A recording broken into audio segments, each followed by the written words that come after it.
society as adults. They're just gonna, hopefully, you know, if we focus on our children, the whole reality can shift. Yeah, I mean, I've always said it takes one generation to change the world. Like the way that parenting is really the most important job in the universe. Like, I wish parents would get that. Like, I find so many people who are like stay-at-home parents. They're like, oh, I don't have purpose. I need to be working. I need to be successful. I'm like, seriously?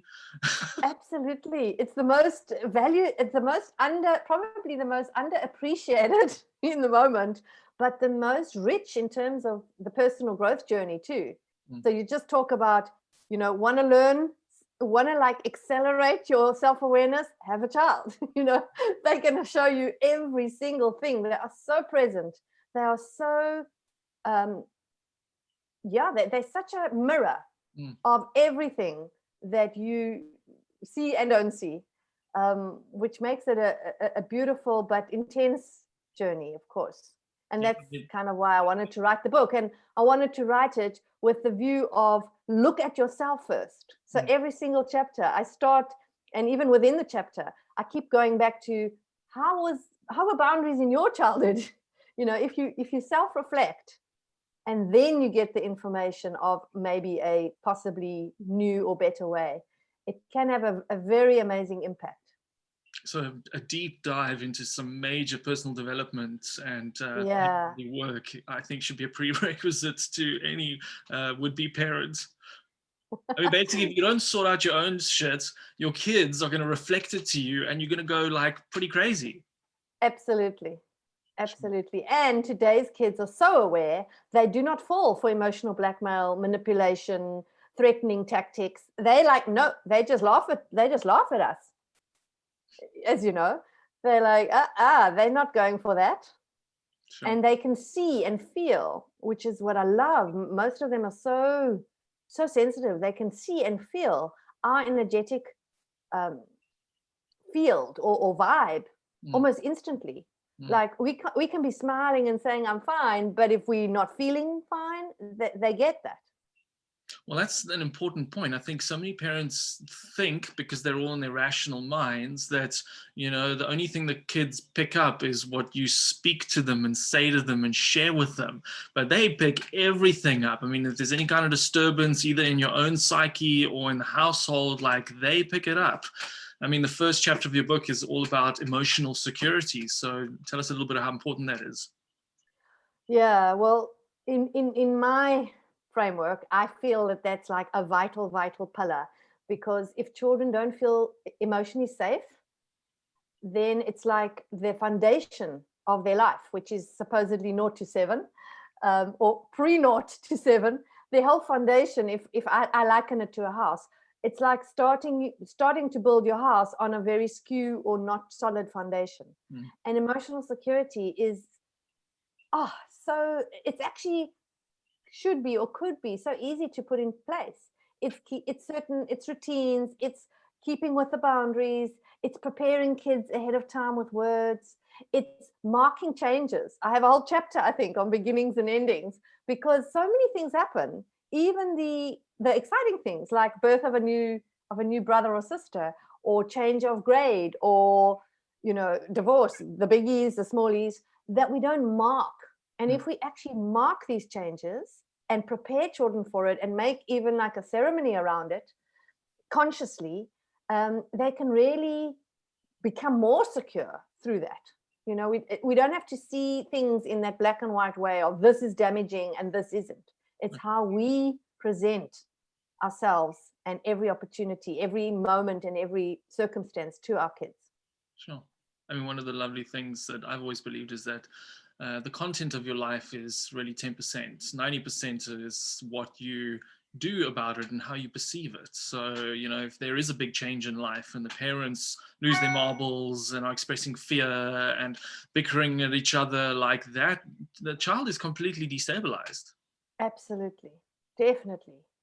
And, you know, listening to a child's words, I mean, in the back part of the book, I speak about speaking kiddic. You know, their behavior shows us a whole other language, what they're feeling and needing. But if we even just listen to their words, they often tell us things like, you're being mean to dad, or don't. They actually say the truth so much of the time. They say things like they are.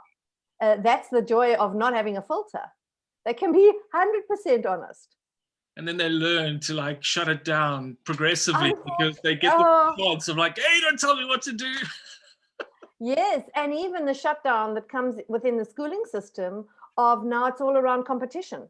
You know, you're not good unless you get the A. I mean, that really is a frustration to self-esteem, but also the shutdown around, certain emotions are okay and certain aren't, and we shouldn't show emotions. There's so many ways in which society shuts kids down, shuts down their most amazing potential.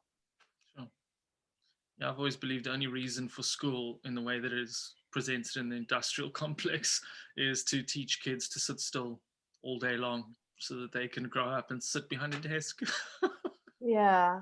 Well, there are some, quite interestingly, in the UK, there are a lot of schools now that are acknowledging that children learn and need movement to learn. So there's some schools where they have standing desks and those little sort of feet pedals, and kids can actually move whilst learning.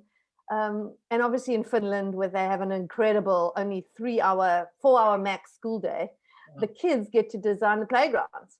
And movement is totally integrated into their whole system, their curriculum. I loved it that the one maths teacher was asked in an interview about his students, and he said, well, the most important thing for me is how happy they are. That's a measure of how successfully I'm teaching. So yes, I think South African schools, we've come from a very much more patriarchal and shut down system. Domineering. Sure. And I mean, that kind of environment really doesn't engender too much excitement about the learning process, right? I mean, we're hardwired to learn as humans. And then when you're forced into a little box and forced to learn stuff you're totally not interested in, like the actual desire to learn gets suppressed in us. Absolutely. And that's where the unschooling, should I say, is so exciting. And just following a child is naturally curious. They love to learn, as you say, but give them a little bit of choice. I'm sort of so completely obsessed with giving children choices. I think if there was one little sentence to summarize my whole approach or my book or game or whatever, it would be giving a child a choice empowers them. Because it's not like it's my way or it's the highway. Exactly. That's really old school, the authoritarian approach. And it's also not let them do everything, all permissive, no choices, they can just take over. It's that finding that balance. For me, it's that balance between kindness and firmness. And in finding that balance, choices are a negotiation, and opening our hearts and opening ourselves up to their wisdom is central to democratic or to positive parenting. So really communicating with them as though they're actually like sovereign, aware human beings, and finding the win-win for everyone, right?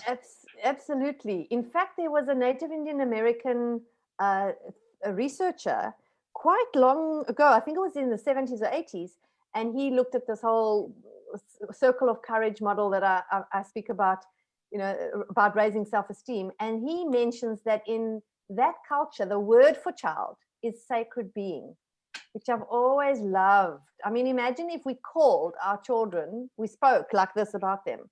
What is your sacred being doing on Tuesday? It's like you're going to really have a different way of seeing them. Yeah, I read a book, I don't remember which it was, years ago, and the central thing was that you either see your children as sovereign beings or you see them as property. If they're sovereign beings, it's like they're visitors in your house for a while. And when visitors come into your house, you treat them with a certain respect. If it's property, then it's a different thing. You tell them exactly what to do, how to do it, where to jump, like all that kind of stuff. And that really has stuck with me over the years. That's huge, yeah.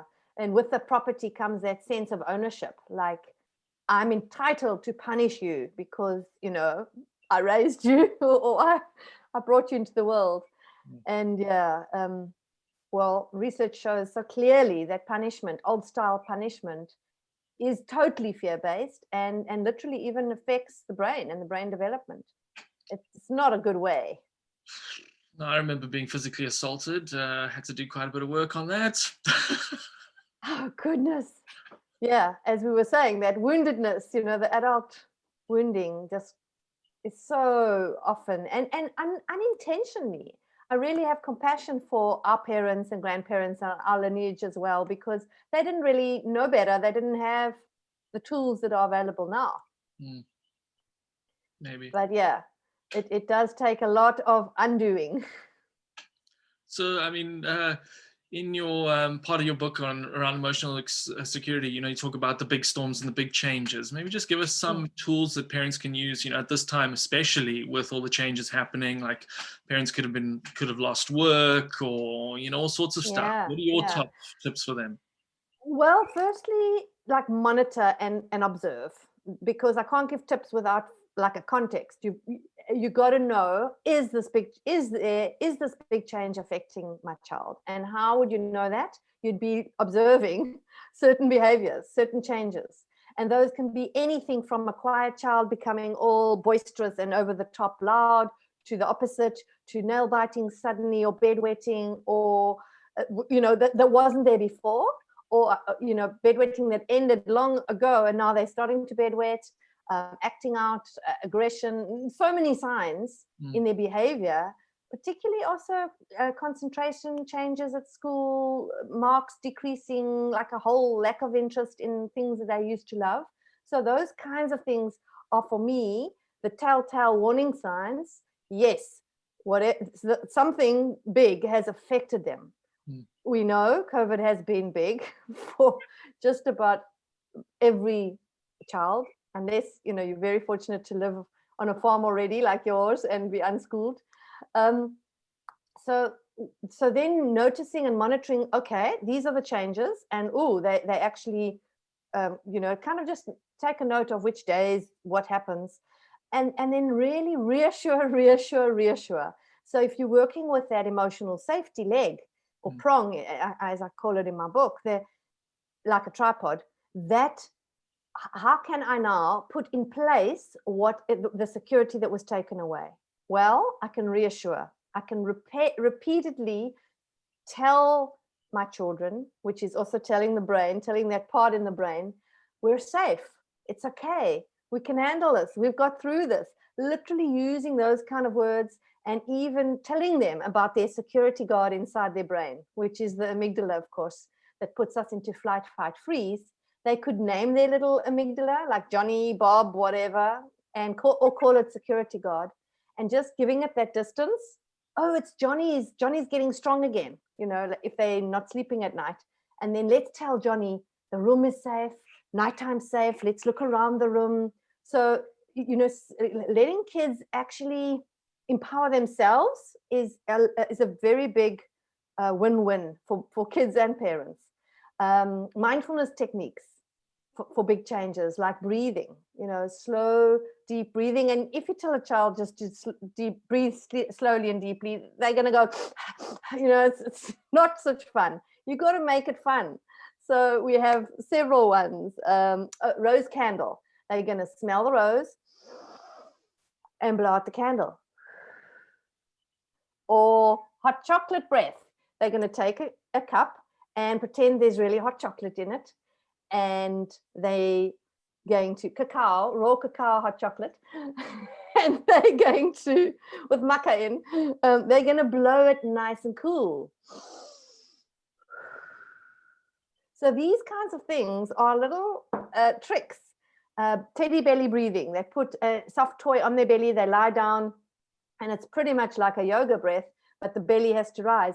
These kinds of physiological tricks and tools also work wonders. Just bringing more oxygen into the brain literally calms the amygdala and allows that prefrontal cortex just to operate a lot better. And you're doing it in a fun way. So the kids feel like this is fun. It's not like a chore. Yeah, breathing's a huge one. And, I suppose the first thing is parents use the tips on yourself, because if you're in fight or flight and you're running away from some scary thing, like you're not even present to what's going on with your kids, really, because exactly. So that's why I say, do these things together.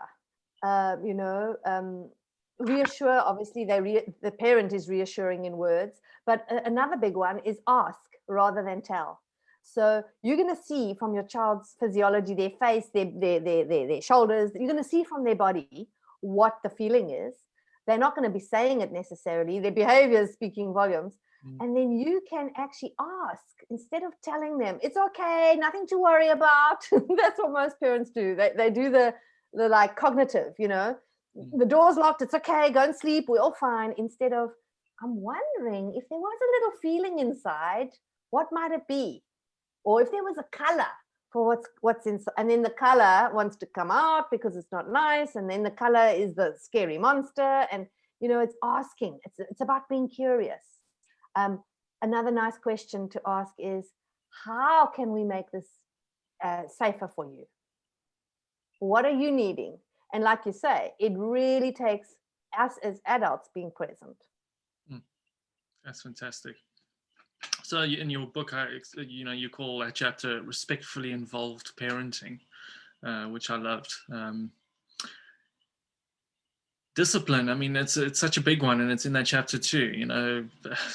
I got a fair dose of that as a kid. If you're not disciplined, you're going to be like this wild thing that's going to destroy society. Hey, maybe we need some of that, right? Absolutely. Yeah, that's why I say discipline is actually the word disciple. It's about guiding and teaching. So positive parenting and my whole section, I call it that style. I call that style, as you say, respectfully involved discipline, means you respect the child enough to want to teach and guide them. So you're literally all the time doing this heartfelt discipline where you're connecting from the heart, going down to the eye level, maybe having your tone of voice, naming their feeling for them. There's a whole ABCD steps that I teach. But you're basically connecting before correcting. And then the correcting even is not this harsh, you do as I say now, or how many times must I tell you? You're trying to focus more on the behavior so that you're literally guiding them. So with wonderful, easy to use calming techniques where you feel more conscious and calm, things like shoes are for wearing, shoes on for leaving in the passage. That goes a lot further usually than pick up those shoes now before I give them away or whatever. Obviously, it's all about us having to respond rather than react, which is why they are our teachers. Sure. Yeah. So if your one child smacks your other child through the face, like what would you suggest in that situation? Exactly. First step A and B, the feeling you're going to name. You guys are furious, and brothers aren't for hitting. Faces aren't for smacking. Brothers are for sharing and talking with.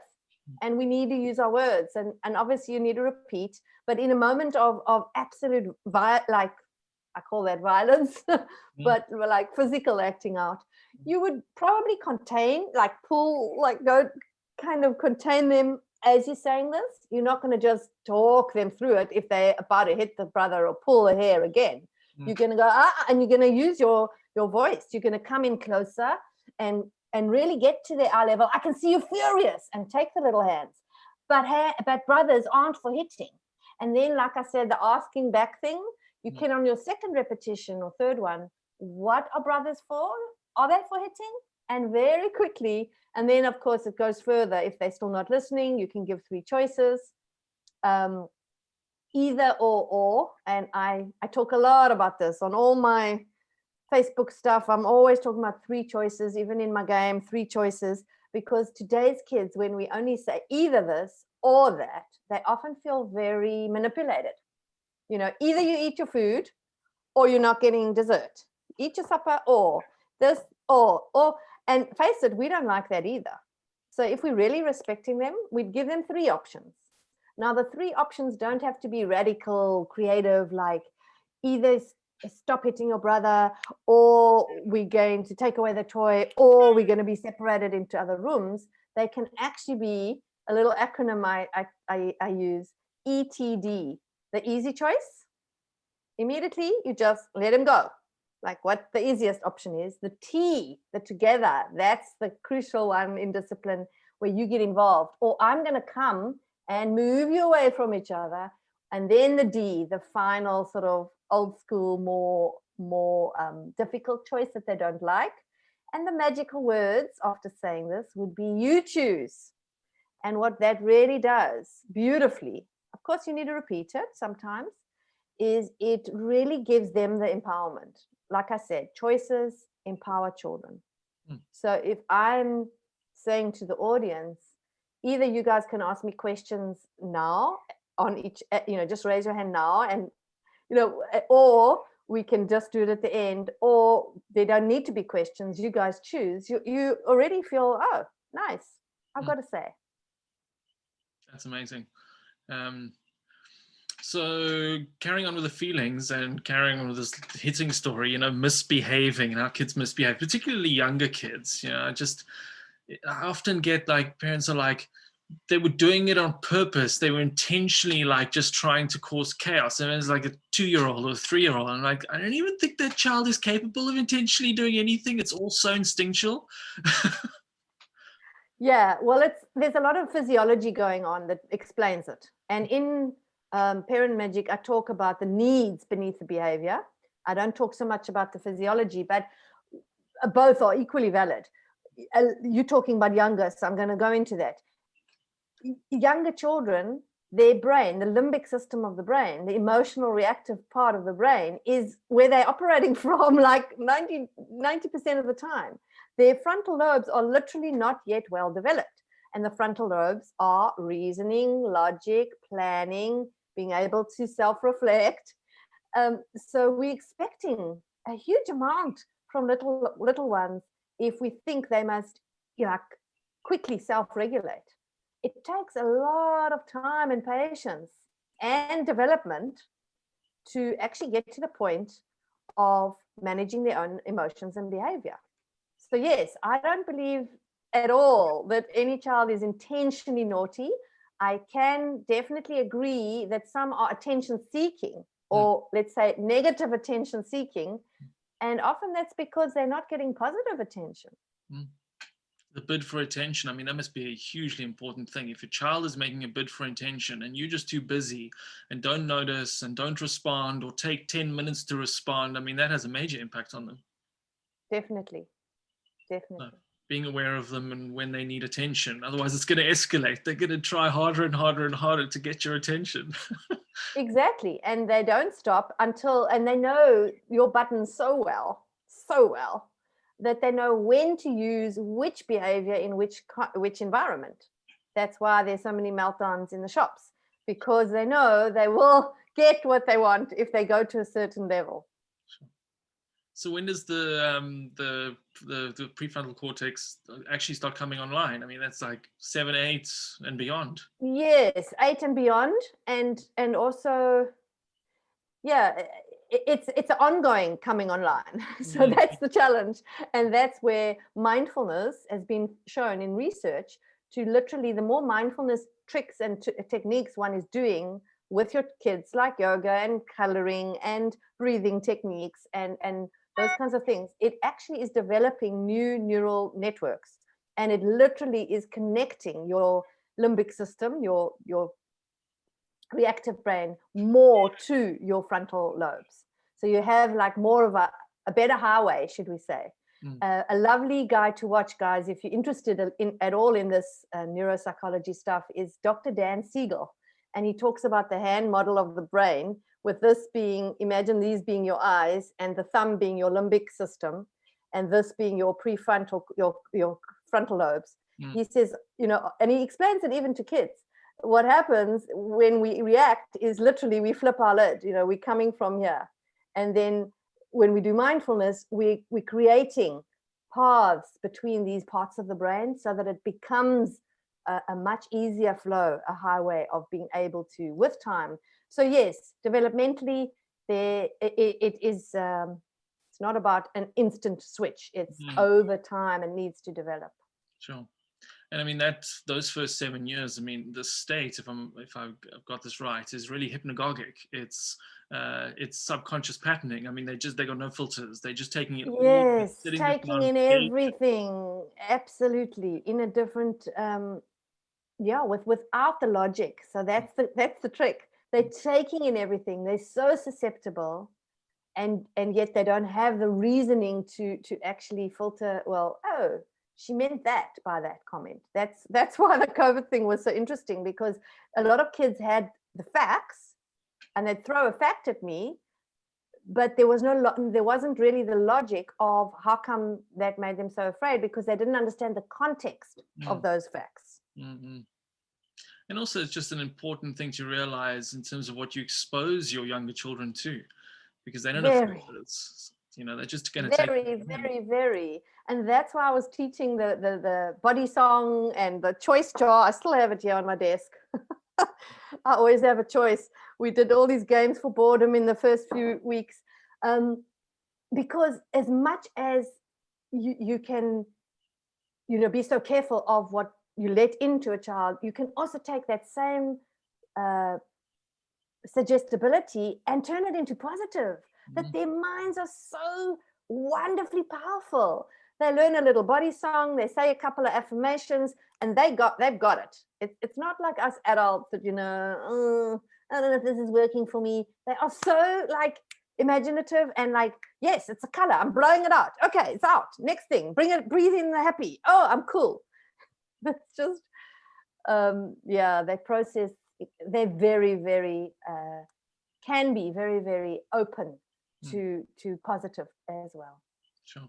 And maintaining that kind of openness to their curiosity. I mean, that's a different kind of being as an adult.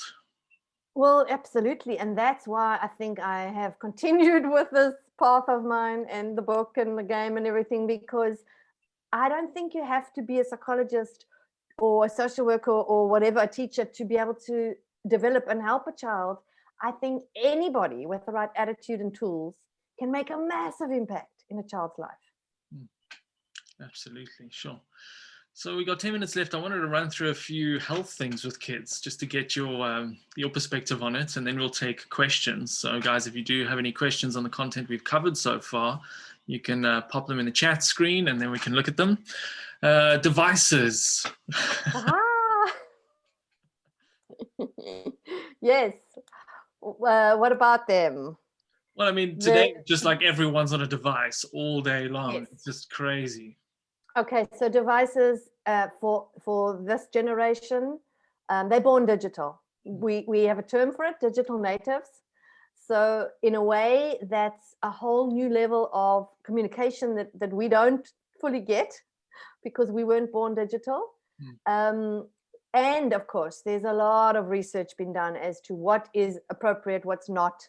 When I wrote my book in 2016, the APP, which is American Pediatrician or something Society, they were looking at 2 hours maximum, including TV, device time being, which is only for kids over 10 or 12, I can't remember, being okay, and no device time for 0 to 2, and all the reasons around that.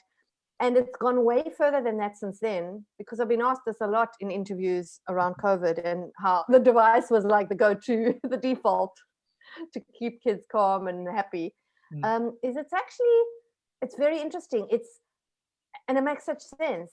It's not just about how much time, it's about the content and what they call co-viewing. So if a parent is co-viewing an amazing nature docu with a kid, and they're on that nature docu, I know there's a David Attenborough one now on Netflix and stuff, and they're on that for an hour and a half, but they are talking and co-viewing and asking questions, then that's not really such an issue. That's actually could be positive. So it's all about a combination of the amount of time, whether there's a co-viewer who is an adult or a responsible person, and of course, also the content. So parents, they're feeling very overwhelmed. Most parents feel extremely overwhelmed by the device challenges. And like taking it away from them is also got its own ramifications if the other kids especially when you get to the teen years, that feels, for a teenager, taking away their phone is like an amputation. It's like not, it does not build the connection between parent and child. And just to say, there are a lot of amazing apps that are sort of parental screen control. That's one of them. There's Net Nanny. There's a lot of apps where you can actually limit and switch off WhatsApp, switch off Insta, TikTok. There's all these apps that you can, and you can even switch the whole phone off, your child's phone or tablet, while you have your phone. For me, that is back to a little bit, it's great, but it's also, be careful not to go back to old school like control. Whereas maybe negotiating, coming up with healthy little chunks of different device time, monitored, using a jar to earn device time, where you do, certain chores give you 10 minutes.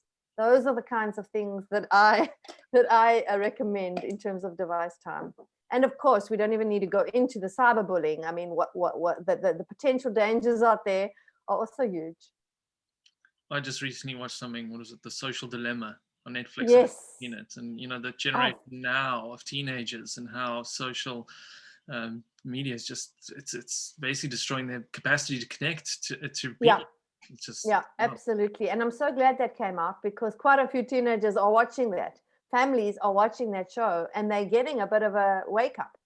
But I have to say, again, role modeling, guys. The parents that complain about devices, about their kids being on devices, they are on their devices. The kids cannot get their parents' attention because they're on their devices so much. So look at yourself, really first look at yourself. And before you expect your child to actually monitor and self-regulate when their brain's not even as well developed as yours, watch yourself on your phone. Have a detox day. Have a day of no devices every week. Yeah, we do that. It's great. Sure, okay, I mean, we could carry on there forever. Yeah, and I see a suggestion come up. Is it Jen?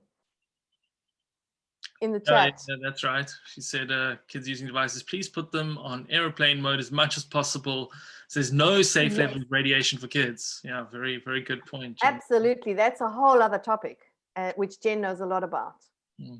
And is at night, definitely the whole family, an agreement as to what time.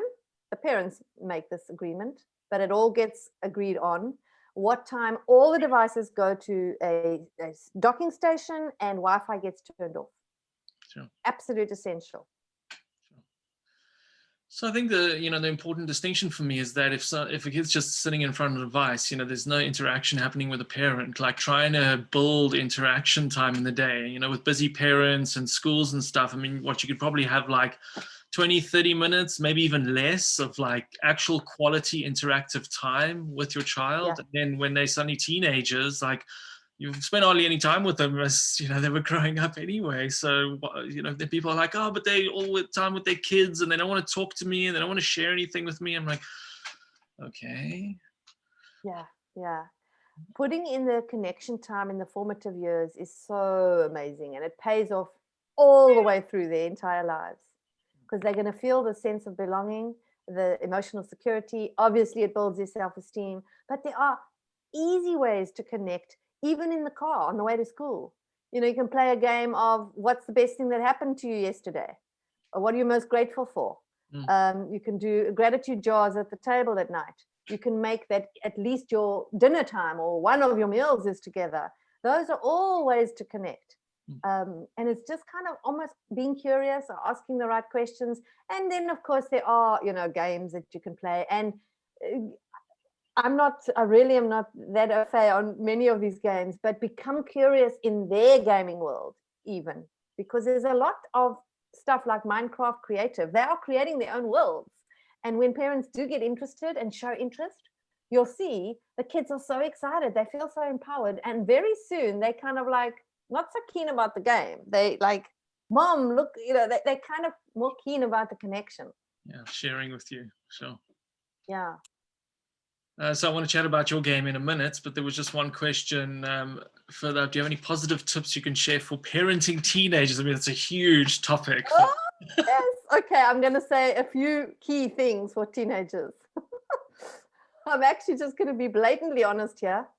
You lose them between sort of 14 and 18. They're going to be a different person. And most parents get so worried. Oh, he's so emotional. He's not talking to me. He's in his room all the time. He's sleeping. He's a mess.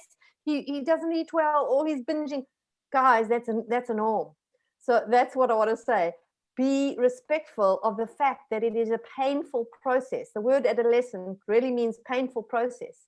They are painfully separating from their childhood into their adulthood. And the biggest thing they're asking themselves, who am I, on a deep level? And who am I is now no longer based on mom and dad. Even in nature, the teens have to rebel. They have to explore. They have to leave the nest and experiment. And it's very tiring and trying for parents. So my top tip is keep the connection. Give them their privacy, allow them a lot of space, but keep that connection as best you can. Don't be so overwhelmed, if possible, by the actual outer behavior. If your connection is good, that bridge is always there, and when they're having a wobble, they'll come to you. But if you don't build the connection, it's going to be really hard. Yeah, I mean, fundamentally, if they feel like you're a friend that they trust and they can share whatever's going on with them, which you've cultivated from birth and have, kept that going, and that takes work like any relationship does. Yeah. Whereas if you're the domineering parent telling them what to do, from birth, I'm like, there's no communication there. And a nice one, device-wise or physical, that really works wonders when you sort of want to get a bit closer to your teen, is you either like do it via WhatsApp, where you like go into their world, like you're going to chat with them a little bit through their means, or you create or buy your own like book journal, and you hide it in a place that only you and the teen know. And this journal gets written in at any time. It's like a feelings and like a pour out thing. And then it gets put back in that place, and the mom or the dad goes and checks. It can be between mom and child, or dad and child, or whatever, depending on which relationship you're trying to build the most. And they feel really great that they can unload, and it doesn't get spoken about necessarily verbally at all. It's just like deeper stuff gets allowed the platform. Sure. Amazing. Okay, great. Joy wanted to know about her 8-year-old grandchild is autistic, gets very upset when 30 minutes of games play is over and we take away the device. Any help suggestions? Definitely. So you've got the 30 minutes. You're going to prepare your grandson at least with a 10-minute before. So you're going to set an actual timer, and you're going to tell them ahead of time that I know it makes you very cross when it's 30 minutes are over. So I'm going to warn you at 10 minutes. And at the 10-minute mark, make sure you, if possible, you can just get their eye contact for a moment and like say it's 10 minutes, and then ask back, what did I say? How many more minutes is it? Let them say it's 10 minutes, then come back at the 5-minute mark. And with autism, probably the 2 and the 1-minute mark. They need a lot of cues. You might even want to cue them visually with a little showing the clock. And then when the time's over, don't bend, even though they are freaking. Then you just go to step A and B. I can see you're really annoyed now. And remember, we did have warnings. The 30 minutes was for device time. It's not for, carrying on or whatever. Sure. And I expect if there's something really fun to go to post the device, that'll probably help a lot. Yes, absolutely. However, like we know from the social dilemma, it is very addictive. It does create dopamine, neurotransmitters in the brain are being fired and rewired through gaming. So it's like taking away something that we may be addicted to. We might also have a bit of an issue with that. Very tricky. Goodness gracious me. Okay, there's so much amazing content. We can carry on forever. Tell us about your game, please. The game is a Show us. little. You've got it there, right? Yes, I've got it here. I'll show it. It's InnerMagic, and it is a 7-piece puzzle game board. You put this together as a puzzle, and it is developed to help children to be able to manage and express their emotions, amongst other things. So they have feeling cards. How would I feel if this and this happened? We have do cards. Say cards. What would I say if this and this happened? And do cards. What would I do? Amongst the other fun get luckies and game kind of stuff, and a lot of other things happen in the game. But the central EQ builder here is that through having and each one of course has a choice, so they don't ever have to just answer one question. They get, let's look at one. How would you feel if you and your brother fought a lot even though you didn't want to, or you had a big argument with your best friend, or you kept hearing your parents argue in their room at night? Now, this is a feeling card, and it has an age appropriate here for 11 to 13. And they have to answer with a feeling word. And then you just kind of, as you play, the process of playing allows them to express and manage the emotions. And they don't really realize what they actually, how much they're saying. And it really gives parents, teachers, adults a huge window into their world. The do cards, they have to, similar kind of questions, they have to answer with an action. What would you do? And the say cards, they have to answer with the actual words they would say in these scenarios. Of course, they choose. And over time, that becomes a central new way of operating. I can always identify my feeling, and then I can do something or say something, or perhaps both.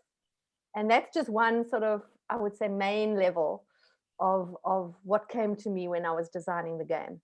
Amazing. But there are also areas of development. So they're actually starting off in Magic Land, which is their own inner wholeness, and they're going around to all these different developmental centers, like this, the cognitive, the school, the emotional, the expressive, the spiritual. They trying to get into all these lands, which are obviously all put together on one board, the physical and the creative, which is also social. And when they get into the land, so this is all they know. The aim of the game, we start in Magic Land, we're trying to get to these lands, and then there are 3 developmentally related tasks and actions they can choose from to do to win a lovely South African beaded ring. So they would win a little green ring in the green center, etc. And once they've got the 6 rings from every center, they come back to the middle, which is unconsciously coming back to their own inner wholeness. And then they would be the winner. That sounds amazing. What age group is it from? People always say you must not put an age limit on it because some adults love it. But I was more thinking I say it's ideal for 5 to 13-year-olds. Okay. The questions do sort of go from 5 to 13, but older teens play it, and we just say, oh yeah, let's just ignore the sort of visuals. Younger kids, younger than 5, play it where they sit on mommy's lap and mom and them read maybe one question, or they don't even do the cards. They just hop from land to land doing the different tasks. So yeah, it's pretty flexible. Amazing. And where can we get the game? I want one too. You can get the game via my online shop, which is on my website. Nice. And also on my Facebook site, there is a link to the website. So I literally kind of posted in the garden route, I am able to maybe deliver or drop off, and then you don't, you could do an EFT and don't have to add the postage. Fantastic. So for everyone on the call, the chat screen has got your Facebook page on it. It's Raising Kids Positively, facebook.com. So have a look at that, and you can get it. That'll be amazing. And then your Facebook page is the place you prefer people to connect with you. It's got your website address too. Yeah, well, I also do a lot of talks like this, and I've recorded so many videos. There's a whole long one on childhood anxiety. There's one on cyber safety. There's so many things one can actually access from previous videos, particularly, and also my little 3-minute Tuesday tips that is not necessarily as updated on my website. And then you were saying you were doing some more online video interactive type stuff at the moment? Oh, yes. Parents are really, I'm finding with, reading a book on their own and trying to integrate it might be a little challenging time-wise, and they might feel a little overwhelmed. So I've been offering a webinar mini-series, I call it, which is 4 short evenings, only 45 minutes each.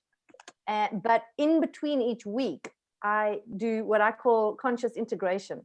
So I send a little play sheet with the days on. I send, for each week, there's specific little applied learnings. I don't like the word homework because parents don't like the word homework, and particularly kids don't like the word homework, but it is applied learnings. And you just go through these 4 sessions, and every day you get little WhatsApp reminders. And then at the end of those 4 weeks, 2 weeks after you've finished, we do a 1-hour questions and answers as well, to kind of just check in what's happening, what's difficult, what's easy. Amazing. That sounds like amazing support for people. What is the price, please? Joy wants to ask. The price of the book, the game, I don't know. The book is $249. The game is $599. There is a combo discount of 50 Rand less if you buy both together. And the postage is 99 because I do the store-to-door Aramex thing, or postnet to postnet. And yes, the mini-series, I haven't set my next dates for that, but I try and keep the groups quite reasonable, like for 4 sessions, with all that integration, with all the WhatsApps that you get. It's something like $390 or Wow. $490, I can't remember. Wow, amazing. But very accessible for like a 6-week process. Sure. And definitely helpful to do that. If you don't have time to read a book, I think it's a great idea.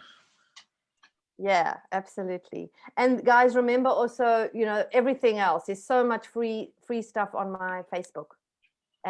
Also the YouTube channel, there's just a lot of information and tips that I put on there, because we need to support each other. We're all in this journey together. And it takes one generation to change the world. If we can just get out of our own pain and allow our children to come through, like just still in their space of presence and love and connectedness. Sure. Absolutely. I see Joy says she's in Knysna. So Joy, you can just connect with me via Facebook and we can make an arrangement. Oh, there's also a shop in Knysna that has another game left. It's the Ifufu Creative, next to the old drum cafe. Amazing, fantastic. Carol, this has been awesome. Thank you so much for spending some time with us this evening and sharing. Thank you, Peter, and thank you all of you out there. I hope you found it useful. If you guys want to share this talk with anyone who couldn't be on it, just check out our website. Conscious Conversations is the page, and we will upload the talk in the next couple of days. I'm doing another one next week, and my guest next week is Matt Zylstra, also Plettenberg Bay local, and we're going to be talking about noetic science, which is basically the interconnected nature of reality, and that should be a fascinating one. So check in with us at 7 p.m. next week again. Thanks, guys. Okay, awesome. I'm going to unmute everyone just so that we can say goodbye. Wait, was there another question? Just thank yous more. Hey, Jen. Kate. Ask all to unmute. They won't unmute themselves. Okay, guys. Thank you. Thank you very much for spending the evening Thank you. with us. Thank you very much. Thank you, Peter. Thank you, Carol. I'm Peter. Awesome. Oh, hi. Tatum, are you Knysna Tatum? I think I know you. Hey, I'm in Portugal, Tatum. Oh, wow. It's okay. Well, you look like another Tatum I know. Lovely. Okay. Thanks, guys. Thanks, Thank you. everyone. Have a lovely evening. Bye. Bye. Bye.